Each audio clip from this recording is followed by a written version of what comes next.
What's going on, guys? It's Jake. In today's video, we are going to be doing our unboxing of Mirage Fafnir, the latest Beyblade Burst Sparking release. We're going to talk about it, unbox it, and then do some battles later on. So let's just get right into it.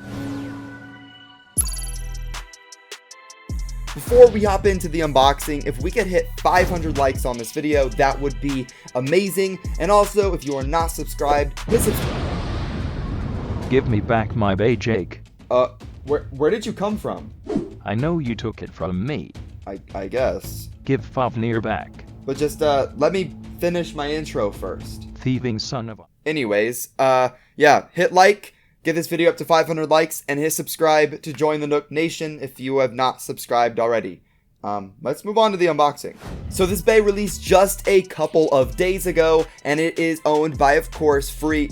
What is this? This bay released just a couple of days ago, and it is, of course, used by Free de la Hoya in Beyblade Burst Sparking, replacing Fumiya from Beyblade Burst GT, which I am okay with, and I think everybody is okay with.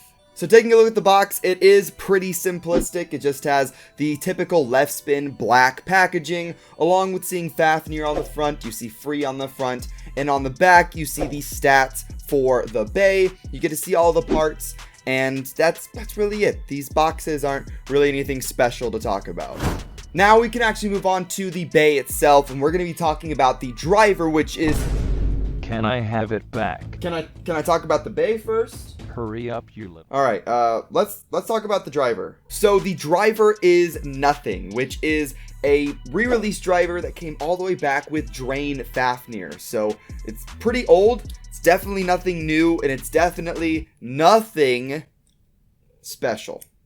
It's not really that good. Especially with how heavy these new bays are getting, it's really going to be pushing in the kind of button sort of deal that is on Nothing, and overall, it has a couple of issues with this bay, which I'll talk about later.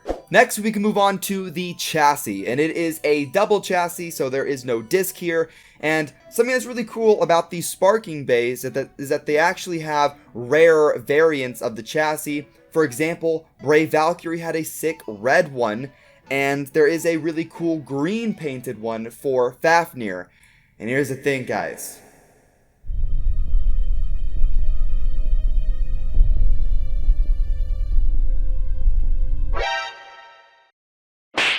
I did not get it.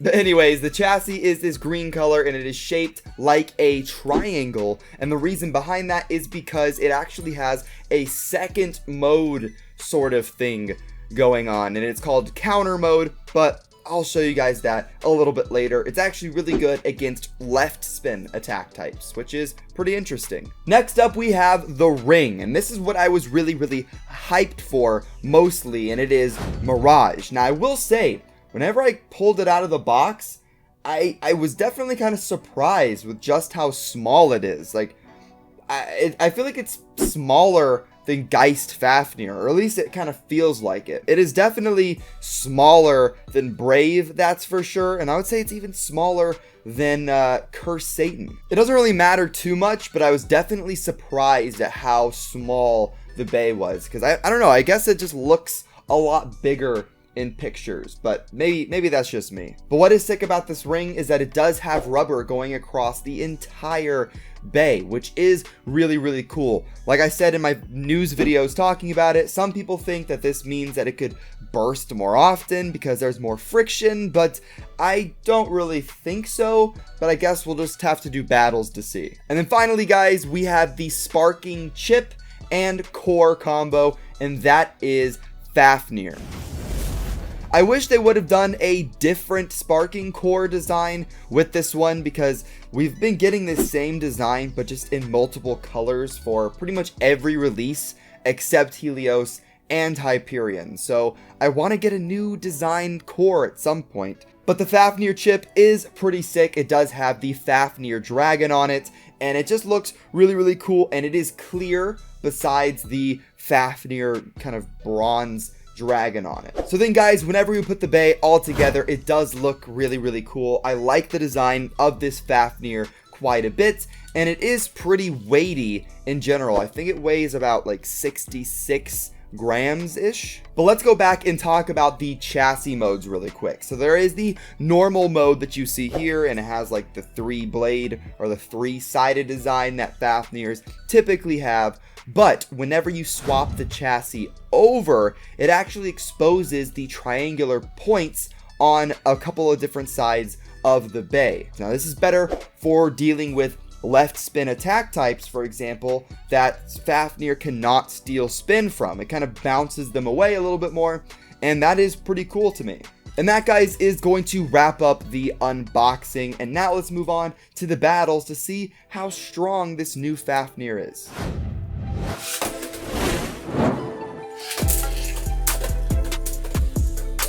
Oh, big hit. Oh my gosh.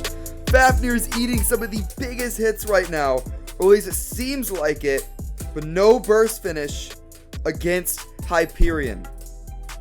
And the winner is... I think that was a tie. I want to say that was a tie. Let's just do that again, I guess. Alright, come on. Let's see if we can beat Free Hyperion. Let's go. Uh-oh. Alright, not looking too good. Circling around the stadium. Okay. Yikes. If it's gonna come down to stamina, I think Fafnir's gonna take this every time. Yeah, Hyperion's basically donezo. Come on. Oh! Wow, okay. Fafnir actually lost it because it tipped over. Sad day.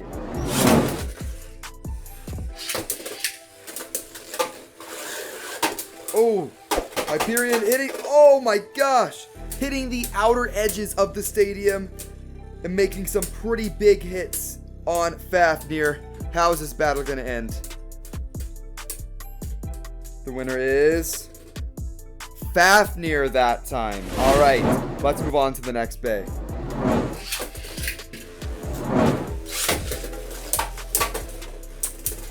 So here we have Ragnarok versus Fafnir. This should be a good matchup for Fafnir, so it should steal its spin here. We'll see how it goes.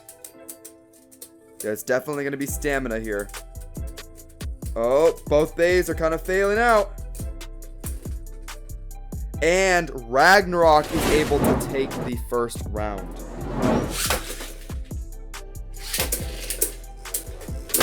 Oh! Oh! That was kind of expected. Ragnarok really does like to burst a lot, but wow. A insane burst finish, taking Ragnarok out of the game.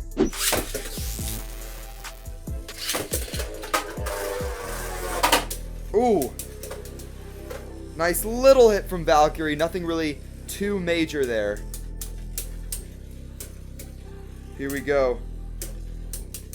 Valkyrie's losing a little bit of its aggressive steam right now.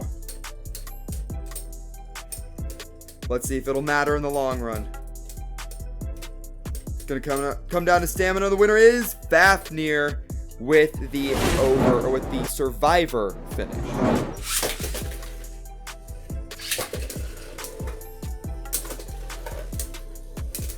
Here we go. Alright, little hits again from Valkyrie, but nothing too crazy. Nothing that can burst Fafnir, that's for sure. And there we go. The winner is Fafnir yet again. Whoa! It fell off my launcher. Oh, and a major hit. Too bad it sent Valkyrie out of the stadium. Wow, dude, okay, Fafnir did not get close to bursting in any of those battles. I'm actually going to wrap the battles up there. Overall, Fafnir did really, really well. It did get knocked around the stadium quite a bit, but no burst finishes, just from stock combo battles. So I think that's pretty cool. I really do like Mirage Fafnir, but I do think it is really held back by the driver, which is nothing, like I said earlier, because really it's a driver that released a long time ago. It was meant for a much smaller and lighter bay, so putting Mirage on it, I feel like it just makes the bay get just tossed around a lot easier, and it really just gets it looks like it takes massive hits because it just bounces around so much. So I really am interested to see some different combos here, and just to see how strong the bay could be, but with a different driver. If you guys have any recommendations, let me know in the comments down below. But if you like this video, hit that like button down below, and let me know what you guys think of Mirage Fafnir. But I will see you guys in the next one. Have fun, and bay away.